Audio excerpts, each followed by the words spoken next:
కథాశ్రవణానికి స్వాగతం. బాలలో ఈరోజు మనమందరము కూడా శ్రీరామచంద్రమూర్తి జన్మగాథను తెలుసుకుందాము. ఈరోజు శ్రీరామనవమి కదా.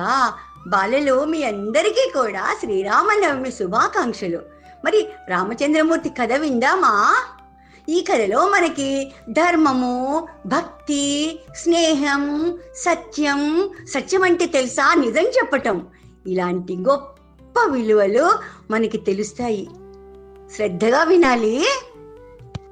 శ్రీరామనవమి కథ. దశరథ మహారాజు అయోధ్య నగరాన్ని పరిపాలించేవాడు. ఆయనకు 3 భార్యలు, కౌసల్య, సుమిత్ర, కైకేయి. వాళ్ళకి ఎంతకాలానికి కూడా పుత్ర సంతానం కలుగలేదు. ఒకరోజు వశిష్ఠ మహర్షి సూచన మేరకు రాజు పుత్రకామేష్టి యజ్ఞం నిర్వహించాడనమాట. ఆ యజ్ఞంలో యజ్ఞదేవుడు ఒక పాయస పాత్రని ఇచ్చాడు. దాన్ని దశరథ మహారాజు తన భార్యలకు పంచాడు. కొంతకాలం తర్వాత కౌసల్యకు శ్రీరాముడు, కైకేయికి భరతుడు, సుమిత్రకి లక్ష్మణుడు మరియు శత్రుఘ్నులు జన్మించారు.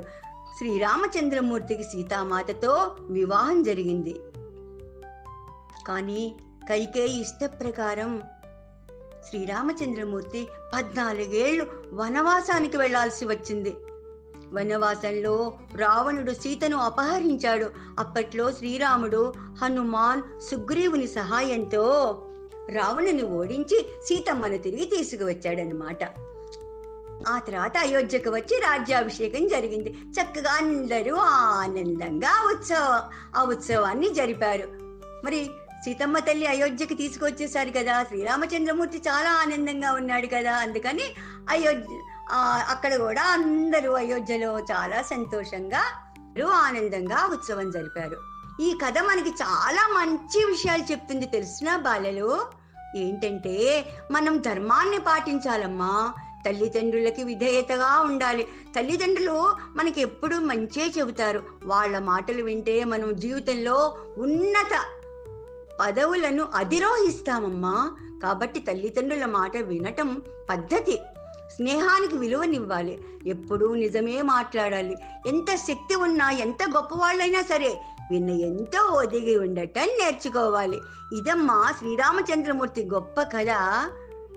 మీకు నచ్చిందా?